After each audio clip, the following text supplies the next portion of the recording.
The Middle East hasn't witnessed such high-level diplomatic theatre in years. And then suddenly, in May 2025, the stage was set ablaze. Former US President Donald Trump, known for his unpredictable moves, his unapologetic style, and his unique brand of diplomacy, arrived in the region with a bang. This wasn't just another press-friendly photo op. This was a bold, multi-billion-dollar, multi-country whirlwind tour through Saudi Arabia, Qatar, and the United Arab Emirates, packed with symbolism, statements, handshakes, secret meetings, and above all, strategic intentions. Whether you support him or not, one thing is clear. When Trump enters the room, the global conversation shifts, and in the Middle East, it thundered. Trump's trip wasn't just about building new alliances. It was about reclaiming his foreign policy legacy and extending it further. It was about projecting American dominance, shaping the post-pandemic, post-Biden narrative in the Gulf, and most controversially, stirring the dust around the burning Israel-Palestine conflict. Let's talk about what really happened during this trip, not the filtered, polished headlines, but the layers beneath it all. Let's dissect the implications, the deals, the reactions, and what all this could mean for the geopolitical future of the region. It started in Riyadh. From the moment Air Trump 1 touched down on the tarmac, it was clear this wasn't going to be a routine visit. The Saudi royal family welcomed Trump like a returning king. There was gold. There were red carpets. There was a military parade, a kind of ceremonial extravagance reserved only for the most strategic allies. The cameras were flashing, but behind the glitz, serious business was being conducted. Within hours of landing, Trump and Crown Prince Mohammed bin Salman signed what has now become one of the largest arms deals in global history. $142 billion in defense contracts, drones, fighter jets, missile systems, and cybersecurity infrastructure. But it wasn't just about arms. There was also a landmark agreement on energy cooperation, focusing on shared investments in nuclear energy and AI-powered grid technology. And perhaps most surprisingly, Trump announced, in his trademark off-the-cuff style, that the US would lift all remaining sanctions on Syria. He made it sound simple, as if decades of complex diplomacy could be wiped clean with one handshake. But it wasn't just talk. The US Treasury confirmed within days that Assad-era sanctions would begin to be rolled back in exchange for Syria's cooperation with a new Gulf-led Regional Security Council. That announcement alone sent shockwaves through Washington and Tehran simultaneously. Then came the turn of Qatar. In Doha, Trump was received with slightly less extravagance, but no less importance. The focus there was aviation. Qatar Airways, already one of the largest global carriers, signed a deal with Boeing for a massive $96 billion order. That number wasn't just pulled from thin air. It was strategic, an economic move meant to strengthen U.S. industrial ties to the Gulf, secure thousands of American manufacturing jobs, and undercut European competitors like Airbus. And then, of course, came the controversy. Trump unveiled what he described as a gift of friendship, a custom-built $400 million luxury Boeing 747 presented by the Qatari royals. The jet is reportedly decked with gold-plated interiors, a private conference room, 2 medical bays, and a fully encrypted satellite command system. Critics in Washington cried foul.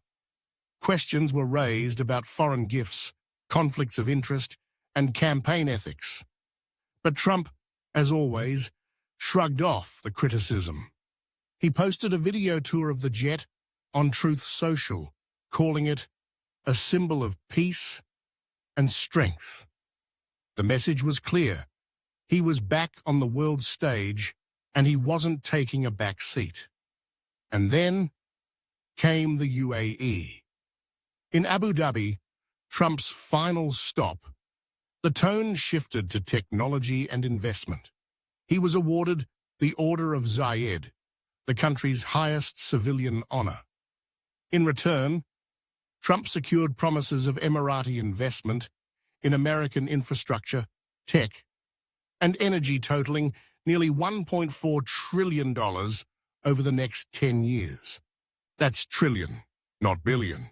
The deals spanned sectors like quantum computing, oil-to-hydrogen conversion plants, AI-powered defense systems, and perhaps most significantly, a partnership with the U.S. Department of Commerce to establish the largest AI data center in the Middle East. This AI hub, planned for the outskirts of Abu Dhabi, will reportedly be operated in collaboration with G42, a UAE-based tech firm, and several American defense contractors. What does that mean? It means artificial intelligence is no longer just a Silicon Valley conversation. It's now embedded in the geopolitical infrastructure of the Gulf, with US backing. This is the new Cold War. And Trump just planted a flag in the middle of it.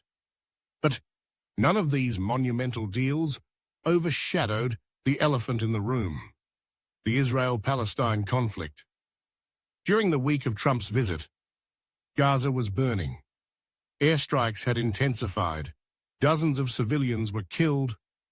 Hospitals were overwhelmed, and the international community was reeling from images of flattened homes and displaced families. For the first 2 days, Trump said nothing. Then, from Abu Dhabi, he broke the silence.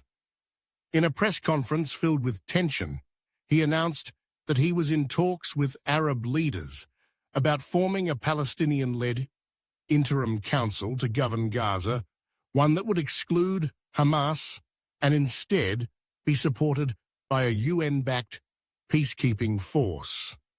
Now, here's where it gets interesting. That proposal wasn't entirely new. Arab states, including Egypt, Jordan, and Saudi Arabia, had been quietly floating similar ideas for months.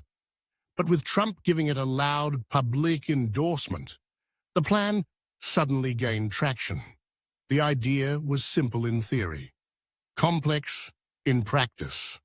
Form a technocratic Palestinian body composed of diaspora intellectuals, civil society leaders, and secular figures, remove Hamas from power without a full-scale invasion, and install a UN peacekeeping buffer between Israel and Gaza's southern edge. Trump called it the only path to long-term security. Israeli leadership called it premature. Hamas, unsurprisingly, called it colonial manipulation. But Arab diplomats, they started picking up their phones. Behind the scenes, a flurry of meetings took place. US diplomats re-engaged with their Israeli counterparts. Gulf ministers opened back-channel dialogues with Palestinian Authority officials in Ramallah. Even Jordan's King Abdullah, long silent on Gaza, issued a statement calling the proposal worthy of serious exploration. But make no mistake, none of this happened because of Trump's charm alone. It was strategy. Trump leveraged billions in arms and tech deals to create a platform for influence. He gave Arab states economic wins, and in return, he asked for political coordination. That's the art of the deal. Middle East edition. Still, critics warned that the plan ignored key realities on the ground. Hamas is deeply entrenched. The Palestinian population is weary and divided. Israeli hardliners are gaining power, and trust in American mediation is at a historic low. Yet despite all this, something shifted. For the first time in years, the phrase Palestinian governance transition entered mainstream policy discussion again. And for that alone, Trump's trip has had an undeniable impact. But this wasn't just about Israel and Palestine. Trump used his time in the region to talk Iran. At nearly every stop, he reiterated that Tehran had received a new proposal from Washington, one that outlined a phased rollback of nuclear sanctions in exchange for halting uranium enrichment and ceasing support for proxies like Hezbollah. Trump's message was blunt. Iran must act quickly or face the consequences. What exactly those consequences are remains unclear, but the rhetoric marks a sharp contrast from the Biden administration's multilateral, slower approach. Another subplot in the Trump tour was the war in Yemen. For years, the conflict has dragged on with devastating humanitarian costs. But now backed by US diplomacy, the Houthis agreed to a limited ceasefire, halting attacks on Red Sea commercial shipping routes and pausing offensives in key provinces. However, they made one thing clear: their ceasefire does not extend to Israel.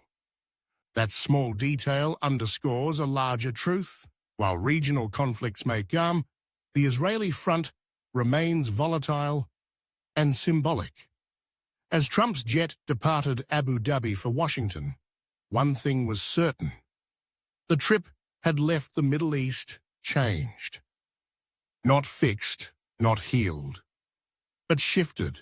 It reminded the world that in the Middle East, diplomacy isn't dead, it's just different. Deals happen in boardrooms, not tents. Peace is promised in public and negotiated in private. And sometimes, the loudest voice in the room can still make things move. Trump's 2025 Middle East visit was more than a campaign stunt. It was a geopolitical play, a soft power demonstration wrapped in hard power agreements. It was controversial, calculated, and undeniably consequential.